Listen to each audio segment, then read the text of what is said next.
Hello everyone, DVS ম্যাডামের ক্লাসে তোমাদের সকলকে স্বাগতম। আমি ডিভিএস ম্যাডাম। সবার আগে চ্যানেলটা সাবস্ক্রাইবের পর প্রত্যেকে নোটিফিকেশানটা অন রেখো, যাতে তোমাদের ক্লাসের ভিডিওগুলো যখন আপলোড হোক তোমাদের কাছে পৌঁছে যায় নোটিফিকেশান।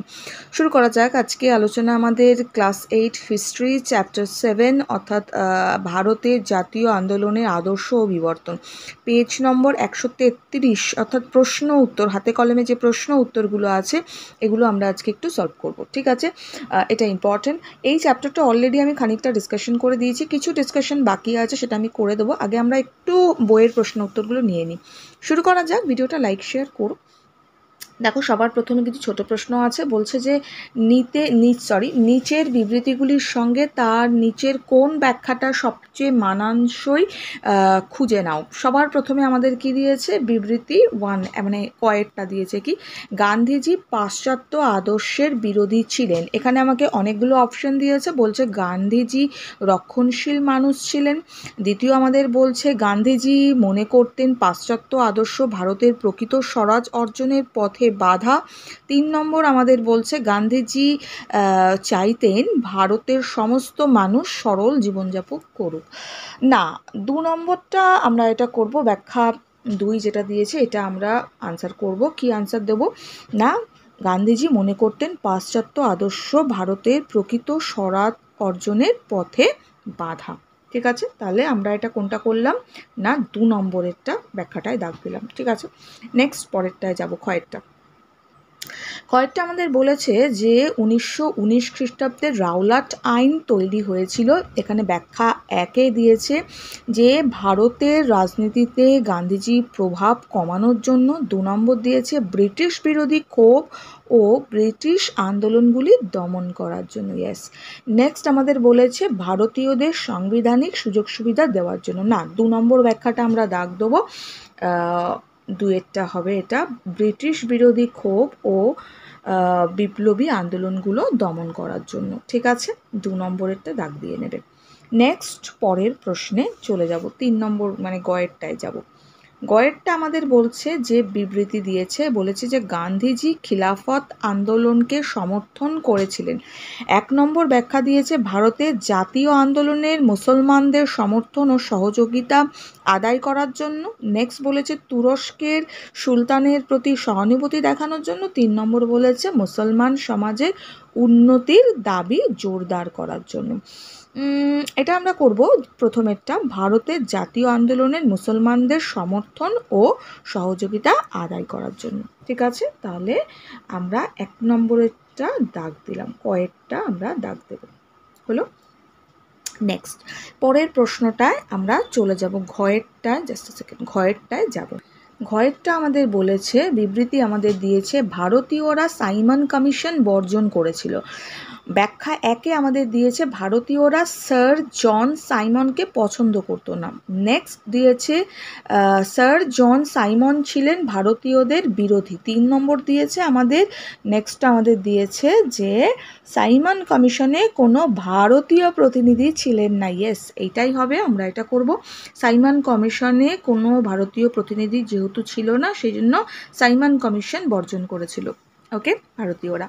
তাহলে 3 নম্বরটা আমরা দাগ দিলাম। নেক্সট আমরা পরেরটায় যাব। পরেরটা 5-এরটা বলছে। বলছে আমাদের যে সুভাষচন্দ্র বসুর আজাদ হিন্দ ফৌজের দায়িত্বভার নেন। সুভাষচন্দ্র বসু আজাদ হিন্দ ফৌজের দায়িত্বভার নেন। ঠিক আছে, অপশন কি দিয়েছে আমাদের, ব্যাখ্যা কি দিয়েছে? বলেছে রাসবিহারী বসুর অনুরোধ রক্ষা করার জন্য। নেক্সট বলেছে আজাদ হিন্দ বাহিনীর সাহায্যে ব্রিটিশ অধিকৃত ভারতীয় ভূখণ্ডে আক্রমণ চালানোর জন্য। 3 নম্বর জাপানকে সাহায্য করার জন্য। না, 2 নম্বরটা নেব আমরা, যে ব্রিটিশ অধিকৃত ভারতীয় যে ভূখণ্ড সেটা আক্রমণ চালানোর জন্য। তাহলে আমরা লিখব আজাদ হিন্দ বাহিনীর সাহায্যে ব্রিটিশ অধিকৃত ভারতীয় ভূখণ্ডে আক্রমণ চালানোর জন্য। হলো। তাহলে আমাদের বিবৃতিগুলো কিন্তু হয়ে গেল। নেক্সট পরেরটা আমাদের কি দিয়েছে? স্তম্ভ মেলাও। স্তম্ভ মেলাও একদিকে আমাদের দিয়েছে বিহারের চম্পারণ স্বরাজ্য দল। ওকে, বিনয় বাদল দীনেশ, ভগৎ সিং আর পট্টভি সীতারামাইয়া। ঠিক আছে, তাহলে এদিকে আমাদের মেলাতে হবে তো চিত্তরঞ্জন দাস অলিন্দ তো লাহোর ষড়যন্ত্র, কৃষক আন্দোলন আর হরিপুরা কংগ্রেস। তাহলে আমরা একেরটা অর্থাৎ যেটা বলেছে বিহারের চম্পারণ, এটা তো কৃষক বিদ্রোহ হয়েছিল, তো আমরা লিখব বিহারের চম্পারণটা, এটা আমরা করছি হচ্ছে কৃষক বিদ্রোহ। ঠিক আছে, নেক্সট পরেরটা আমাদের বলেছে যে স্বরাজ্য দল, স্বরাজ্য দল এটা আমরা করব হচ্ছে চিত্তরঞ্জন দাস। তাহলে স্বরাজ্য দলটা আমরা করব চিত্তরঞ্জন দাস। নেক্সট বলেছে বিনয় বাদল দীনেশ, বিনয় বাদল দীনেশটা আমরা করব হচ্ছে বিনয় বাদল দীনেশ না, এটা আমরা অলিন্দ যুদ্ধ করব, অলিন্দ যুদ্ধ। ঠিক আছে, নেক্সট বলেছে ভগৎ সিং, ভগৎ সিং আমরা লাহোর ষড়যন্ত্র মামলায় দেব, ভগৎ সিং আমরা দেব লাহোর ষড়যন্ত্র মামলা। নেক্সট বলেছে পট্টভি সীতারামাইয়া, এটা আমরা দেব হরিপুরা কংগ্রেস। হলো, হয়েছে, দেখে নিয়েছ। নেক্সট পরেরটায় যাব। 3 নম্বর আমাদের কি বলেছে? 3 নম্বর বলেছে যে অতি সংক্ষেপে উত্তর দাও 30 থেকে 40টা শব্দের মধ্যে। বলেছে দক্ষিণ আফ্রিকা আন্দোলনে মহাত্মা গান্ধীর রাজনৈতিক জীবনের কি প্রভাব ফেলেছিল? গান্ধী সত্যাগ্রহ আদর্শের মূল ভাবনা কি ছিল? আচ্ছা চলো এটা আমরা আনসার পেপারে চলে যাব। তাহলে সবার প্রথমে প্রশ্ন ছিল দক্ষিণ আফ্রিকার আন্দোলন গান্ধীজির, মহাত্মা গান্ধীর আর কি, মহাত্মা গান্ধীর রাজনৈতিক জীবনে কি প্রভাব ফেলেছিল। কি আনসার লিখবো? আমাদের খুবই শর্টে লিখতে হবে, তো 30টা শব্দ আমরা নেব। তো কি লিখব? মহাত্মা গান্ধীর রাজনৈতিক জীবনের সূচনা হয় দক্ষিণ আফ্রিকায়। ভারতবর্ষের নেতৃত্ব দেওয়ার আগে মহাত্মা গান্ধী দক্ষিণ আফ্রিকার বর্ণ বৈষম্য বিরোধী আন্দোলন করেছিলেন। সম্পূর্ণ অহিংস উপায়ে পরিচালিত মহাত্মা গান্ধীর এই আন্দোলন সত্যাগ্রহ নামে খ্যাতি লাভ করে। মহাত্মা গান্ধী ভারতের ব্রিটিশ বিরোধী আন্দোলনে সত্যাগ্রহ মতাদর্শকে কাজে লাগান। ঠিক আছে, আরেকটু আমরা লিখে দেবো, লিখব হচ্ছে দক্ষিণ আফ্রিকার আন্দোলনের সুবাদে গান্ধীজি একটি সর্বভারতীয় ভাবমূর্তি তৈরি হয়েছিল। হলো, তাহলে এতটুকু আমরা লিখলাম, দেখে নিয়েছ। ঠিক আছে, আনসার। নেক্সট পরের প্রশ্নটায় যাব। নেক্সট দেখো, পরের প্রশ্ন আমাদের বলেছে গান্ধীজির সত্যাগ্রহ আন্দোলনের মূল ভাবনা কী ছিল? উত্তর লিখব দক্ষিণ আফ্রিকায় থাকার সময় বিভিন্ন গ্রন্থ পাঠ করে মহাত্মা গান্ধী সত্যাগ্রহ আদর্শ গড়ে তোলেন। আচ্ছা এখন আমি আর কিছু বোঝাচ্ছি না, কারণ অলরেডি চ্যাপ্টারে আমি বুঝিয়েছি। তো যাই হোক, সত্যাগ্রহ আদর্শ গড়ে তোলেন। রাজনৈতিক আন্দোলনের নতুন পথ ছিল কি? সত্যাগ্রহ। সত্যাগ্রহ আদর্শের মূল ভাবনাটা কি ছিল? ভাবনা বলে পয়েন্ট করে আমরা লিখব সাধারণ অর্থে সত্যের প্রতি আগ্রহকেই সত্যাগ্রহ বলে।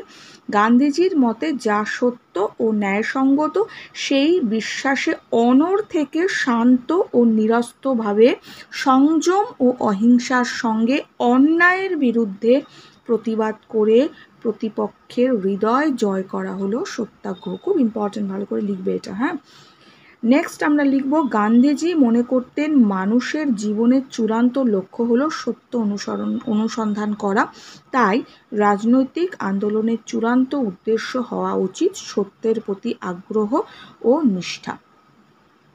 ক্লিয়ার হয়ে গেল? এইভাবে আনসারটা আমরা লিখব। আনসারটা দেখতে পাচ্ছ। নেক্সট পরের প্রশ্নে যাব।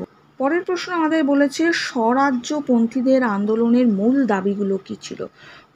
উত্তর লিখব অহিংস অসহযোগ আন্দোলনের ব্যর্থতা ও গান্ধীজির জেল হওয়ার ফলে কংগ্রেস সংগঠনের মধ্যে বিবাদ তৈরি হয় এবং চিত্তরঞ্জন দাস ও মতিলাল নেহেরুর নেতৃত্বে কংগ্রেস খিলাফত স্বরাজ্য